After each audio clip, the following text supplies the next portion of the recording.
Господине Бесими, што понатаму е прашањето сега? Или, како да ви го поставам поинаку прашањето, што треба да се направи за да владата се охрабри, за да се надменат состојбите и констатациите кои се содржани во последниот извештај за напредокот на Македонија, ме прашувам особено во делот на слободата на изразувањето. Прв чекор, мислам дека е самиот факт на сознавање на содржината на извештајот, односно се тоа што пишува тамо, како можеме да го подобриме, почнувајќи од доколку е темата посебно во однос на слободата на изразување, голем дел од работата што треба да се направи тука е да се врати довербата помеѓу владините или државните институции и секторот на новинарите. И како да го направиме тоа? Кој е предлогот? Има ли некаков предлог? Дали во владата некој размислувал? Имате ли, не знам, на некаква седница каде разговарате што правиме, како да ја повратиме таа доверба? Да. Мислам дека нема некое пишано правило. Тоа што е важно е да има дебат, отворен дебат. Има политичка волја, поставам. Волја, тоа е предпоставка, мора да постои за да направиш било што. После волјата треба до конкретни чекори. Мислам дека една од конкретните чекори е да се седне да се разговара отворено. И тука таа волја треба да е од двете страни. Затоа што не може да тргнеш од предпоставка дека уште од првиот состанок ќе се согласи за се. Туку тие треба да бидат серија на средби каде што различните аргументи ќе се стават на заедничка маса да се разговара и после да се види што е тоа можно. Што од тоа е можно. И исто така тоа што е важно кога гледаме во однос на темите сега пошто го зборуваме во контекст на европска интеграција, ние во Република Македонија без разлика која страна ја представуваме, дали владините институции, дали граѓанскиот сектор или секторот на новинарството и медиумите, во Брисел не гледаат една. Во Брисел гледаат Македонија. И тоа би било важно да се има во предвид, затоа што тука произлегува она неопходното за успеот, тоа е партнерството. Не, сите сме добро тоа, не гледаат како едно, Македонија добро е што е така, туку како да направиме ние, како да охрабриме и ние новинарите владата, например, да обврските кои ги преземат, да речеме, во процесот на диалогот на високо ниво, презема обврска дека, например, ќе се реши проблемот со владините реклами, кој очигледно и по наод на Европската комисија едноставно влијаат можете негативно во целата состојба на слободата на медиумите, бидејќи фаворизираат по некаков, кој знае каков основ, известни медиуми. Значи, едноставно, новинарите, владата ја проневери Европската комисија, преземајќи известни обврски кои не ги исполни. Во однос на владините кампањи, чекор се направи. Значи, тоа што се дискутираше подолго време, значи дека не се објавуваат веќе оваа година, тоа се направи, објавени се последните 3 години. Што мисле за извештајот? Ден потоа или два имавме најава за нова реклама од $500,000 евра за здраво јадење, здрава исхрана. Тоа е одговор на извештајот дека продолжуваме, не се гледат работите, не треба така да ги гледаме работите. Што всушност Европска комисија пишува во извештајот? Едно е транспарентноста. Дека лошо врз пазарот на мислам дека тука би требало малку не е баш така, затоа што они владини кампањи, јас би рекол, не само реклами, владини кампањи кои имаат јавен интерес ги има во секоја земја, во секоја влада и најразвени. Средствата е проблем. Прашањето што оние го наведуваат тамо е транспарентноста на овој процес и објективноста во однос на критериумите како се распределуваат. Да. Значи, не е прашањето дали да има или не владини кампањи. Тоа секоја влада го прави, зависно од тоа колку е заинтересиран, каков им е концептот, некаде има повеќе, некаде помалку, ако гледаме износ на пари потрошени по глава на без пари да емитувате колку сакате влада. Зашто владата на крајот криштата во една тешка социоекономска ситуација би се расфрлала со толку пари. Тоа друго. $500,000 здрава исхрана, тие пари може некој да ги храни елементарно. Тука се слагам. Меѓутоа, сега кога зборуваме за стандарди и забелешки од Европска комисија, не е забелешката, тука треба да сме нејасно, не е забелешката дали да има или не. Туку и ве чека еден документ да доставите околу тоа колку пари, како се потроши тие пари, едва и направите некој документ, доставено, но очигледно дека не е задоволувачки. како информација. Се барат повише детали во однос на критериумите. На критериумите, да. И како тие се распределуваат односно објективноста на И тие не критериумите. можете да ги доставите. И тоа во текот на годината дополнително ќе се направи. Значи, Ова зборуваме во- значи, за од ова- 2011 година веќе како, до 2012 веќе сега како. се објавени. Да. И зошто Јасно, можете да ги да, да. објавите тие, да ги доставите тие? Објавени се последните 3 години, според секоја кампања и според секој медиум по минутажа како се потрошени. Но не и како Тоа- се доделени. Сега прашањето за понатаму, тоа што ги интересира системско прашање е да има јасно дефинирани критериуми и објективни како се распределува. И тоа е тоа што го барат. Инаку извештај како се потрошени и по медиуми и по кампањи, тоа го има. И од тоа може да се пресмета точно каде имало повише, каде помалку. Сега е прашањето како се утврдуваат тие критериуми. Во тој хлад, исто така предземав тоа врска дека нешто ќе се случи со јавниот сервис. Мислам, јавен сервис е институција, медиум, финансиран од сите граѓани. Очигледно и според извештаите на ОПСЕ и според Европската комисија, тој не извршува функцијата на јавен сервис. А е едно од начините да се направи некаков пробив во тоа доколку јавниот сервис на вистина законски ги исполнува своите обврски, ги застапува различните гледишта во општеството, обезбедува јавна дебата на која луѓето ќе ги изнесат различните мислења. Зошто кој треба тоа да помогне? Значи, прашање е владата самата да го почитува законот кој го има донесен. И нема потреба од Да. никој да никако партнерство со новинарите или од не знам со кого. Едноставно треба реши да и си го почитуваме собствениот закон. Да, сега кога зборуваме во овој дел, прво, значи, чекор е направен, објавени се кампањите, второ е, треба дополнително да се прецизират и да се објаснат критериумите во однос на владините кампањи што се доделуваат за приватните критериуми се медиуми и доделуваат? критериумите секако. Огромни Значи тоа суми на пари, дополнително, некому се очигледно доделуваат. тука треба нешто дополнително да се направи за да се расчисти таа дилема и во однос на јавниот сервис тоа што не само што се предвидува во законот, туку тоа што треба да значи зајакнување на позицијата на јавниот сервис во овој Почитување на сегмент. законот само, нема никакво. Треба да Нема, доколку дословно се почитува не, законот. доколку толку е. нема почитување на законот, секако некој треба да одговара што не почитува закон. Имено кој треба да одговара? Зошто па, законот во не се кој- не, почитува? во Зошто кој во момент- законот е предвидено јавниот сервис да биде јавен сервис, да зема пари од граѓаните, а кога зборуваме за исполнување на функцијата на јавен сервис, тој не исполнува и никој не одговара. Не, ама тоа Кој да треба одговара? тие не се апстрактни категории. Доколку не се почитува законот, тоа треба да се прецизира. Во тоа точка и тој не го почитува. Значи Во суштинската не е апстрактна категорија, не да. исполнува улогата на јавен сервис кој застапува различни гледишта во општеството, обезбедува јавна дебата. Колку има елементарни дефиниции на тоа што е јавен сервис, кој ги собира парите од сите нас. Да, меѓутоа конкретно во кои работи, доколку има такви работи, некои и раководни позиции треба да дадат одговор на тие прашања. Па не, владата Сега зборуваме за МТВ, дали една од дали работите МРТВ дека треба да исполнува или не. обезбедите финансирање од независен извор, не од владата парите. Бидејќи кога се од владата парите кога ги финансирате, нормално е дека во јавниот сервис чекаат Да. плата и молчат. Еден дел е преку на годишно ниво да се предвидат буџетски средства. Тоа е Во еден извештај момент. стои дека треба да се обезбедат Второ е- пари од независен извор, значи не владата. Независен извор и тие треба во пазарот. Тоа се концепти кои ги има во вие исто знаете дека во разни земји има различен концепт Така е, на развој да. на јавниот сервис. Дали ќе биде ќе Битно е да влезе во исполнува конкуренција, суштината на јавниот сервис. дали меѓутоа во однос на финансирањето дали ќе влезе на отворена конкуренција со другите, да направи програма за да привлече сам извор на средства и сме имале такви ситуации, или дали ќе се обезбедат државни средства И кој треба да го или реши буџетски тоа? средства Кој треба да со го цел реши? да не биде Само конкуренција, владата доку треба да да служи донесе. само Да. како јавен сервис, да не влезе во конкуренција на приватниот сектор. После 100 забелешки. Тоа треба да седете во владата и речете добро сега ова вака правиме, не бива вака. Мора поинаку.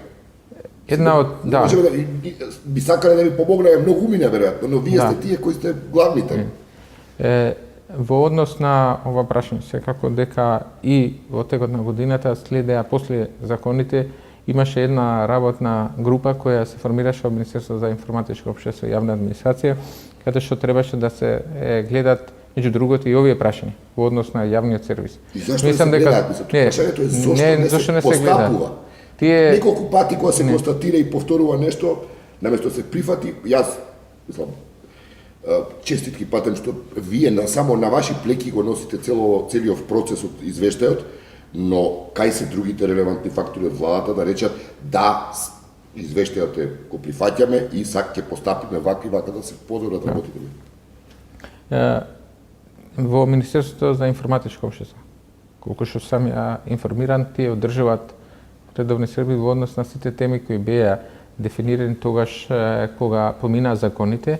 Имаше една вака согласен став дека ќе продолжи разговорот и со представниците на новинарските здруженија и со медиумите. Нема потреба да разговарате со нас да го направите јавниот сервис. Не, во однос мислам дека диалогот никој нема. Тоа е ваша работа, мислам немаш зошто диалог со новинарите за да нема затоа што тие се представници од таа фела. Значи од диалог нема, никој не губи. Не, секако, но сакам да кажам дека и без тој диалог владата може да постапи и некои работи да ги реши. Да, може некои работи да се направат и без диалог, меѓутоа принцип за секоја работа, дури за работите што се слагаш, добро е да постои тој диалог. Мислам дека тука прашањето е како ќе се постои повише, ако гледаме од аспект на парите, како да се обезбедат повеќе пари од буџет. Тоа е главното прашање, инаку на годишно ниво се утврдуваат средства од буџет за МРТВ. Инаку прашањето е, според мене, дали тие се доволни и колку би требало да се издвои. Инаку друго дали ќе се тргне влијанието политичко, тоа сега тоа функционира како јавен сервис, тоа е суштината на прашањето. Тоа е више прашање кое треба да се гледа во однос на тие што ја прават програмот. Колку оние таму прават програми што се објективни и што стварно власта има преку собранието надлежности. Во таа смисла да побара да отчет дали некој тоа го прави. Да, има и институции што треба да го слега. Значи, агенцијата, да. Видете, да се разбереме, да се разбереме. Јас не кажувам дека ситуацијата и во овој дел и со јавниот сервис кај нас дека ние сме најдобриот пример и ние треба во овој дел многу да учиме. По примерот на Земи, мислам, тоа е добро прашање колку време. Меѓутоа, тоа што ние треба да го направиме е јавниот сервис да биде повише да биде јавен сервис, но да има и гледачи, луѓе што го гледаат за да добие кредибилитет, да. Препознаат своите интереси. Да.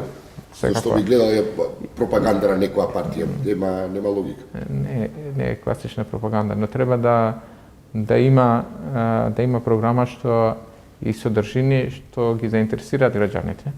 И после друг е делот дали во однос на вестите или други теми повише дават на дали се сосема објективни или јас тука би издвоил темата за медиска култура и дури се спомнам да во образованието се внесе како предмет.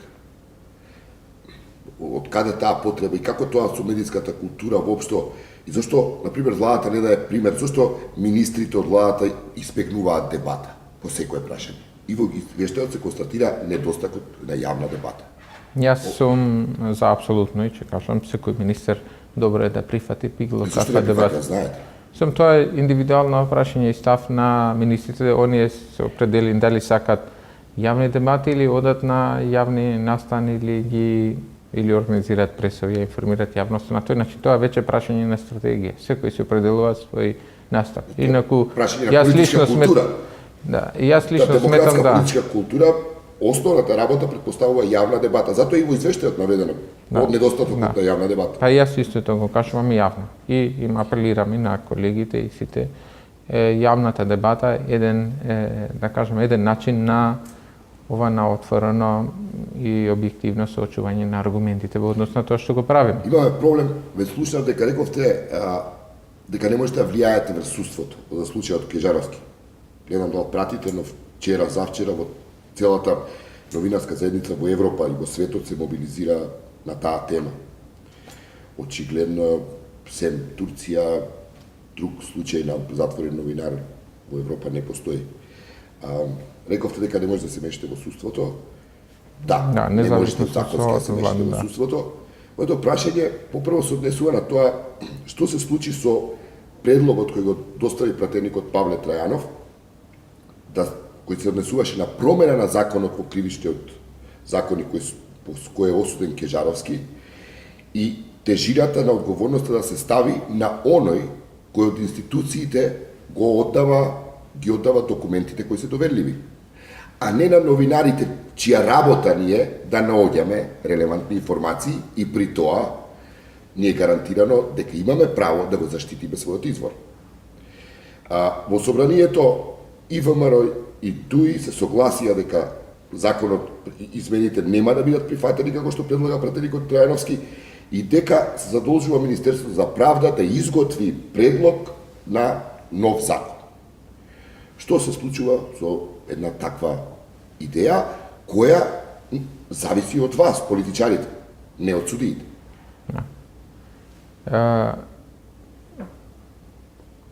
Вака зборено во однос на темава, јас сум исто така во насока на тоа дека одговорноста на тој што ја дава информацијата. Затоа што тој има крај краиша, он има сертификат за доколку некој податок е доверливо или државна тајна, било што. И кога се утврдува, и кога се класифицират информациите, значи од различен степен на доверливост до државна тајна, значи има причина да се заштити некој јавен интерес за држава. Има причина. И сега тој што и тој што ја дава таа информација, значи тој го прекршува законот. Меѓутоа, во однос на ова, како тоа ќе биде законско решение, тоа е дел од стручните служби во Министерство за правда. И тие би требало да... Колку трае години, нешто нема никаков... Добро, таму сега се прават подготовки за пакет на закони кои ќе одат во Министерство за правда и претпоставам и овој дел ќе се прецизира. Дали тој аларм, таа изјава на комесарот кој вика европската перспектива на Македонија е загрозена доколку владата не покаже резолутно посветеност на реформскиот процес? Дали некакво црвено светло во владата се има запалено? Што правиме понатаму? Да. Мислам дека ова е исклучително важно Македонија да не изгуби препораката. Независно од тоа во декември дали таа препорака ќе се преточи во конкретен датум, затоа што знаеме дека тука влијаат и други фактори, меѓутоа исклучително важно Македонија да има препорака, да работи на таа препорака во однос на реформите и секоја реченица од извештајот, јас тоа го повторувам, значи треба сериозно да се свати. Без разлика на... Овие велите треба сериозно да свати, предпоставувам дека вие сериозно имате сватено. Оно што е прашање, јас не можам да видам дека по извештајот кој се релативизира од некои високи функционери во власта, не можам да видам некаков сигнал дека постои волја и посветеност да се седне и сериозно да се сработат забелешките за да се спаси Македонија препораката. Да, видите, се вие што сте во јавноста, не гледам никој друг. Да изрази некаква заинтересираност, волја, да рече, ние ќе правиме. Тоа, сега зависно тоа реков и претhodно, секој во јавните настапи определува своја стратегија. Јас мислам дека во процесот треба да сме отворени, да констатираме дека тоа што го има таму треба сериозно да работиме. Јас мислам така, секој мисли така. Прашање е дали тоа ќе се реализира? Да, мора да се реализира, затоа што Македонија да нема следна година препорака или да има уште посериозни забелешки, тоа е лошо за Македонија. Така. Тоа секако, дека тоа би било уште полошо за Македонија. Не само препорака ради препорака, Се туку во согласувате однос на дека комисијата нема да може да ја одржи препораката доколку ситуацијата Доколку остане ги- исто. Не зборам Да. ако се назадува како Да. што е констатирано во овој извештај дека постои назадување. Доколку нема напредок, доколку забелешките остануваат и ја не кажам во некои ситуации да има уште поголеми забелешки, значи тоа секако сега зависно од како ќе биде тоа во дефинирањето на наредната стратегија од страна на новата комисија, меѓутоа секако дека не би било ние од ова перспектива да кажеме, не би било реално да кажуваме дека се ќе остане исто. Нема да остане исто, Македонија може да биде уште полошо доколку работите не се движат кон подобро во однос на реформите за ЕУ. Благодарам за интервјуто. Благодарам на вас.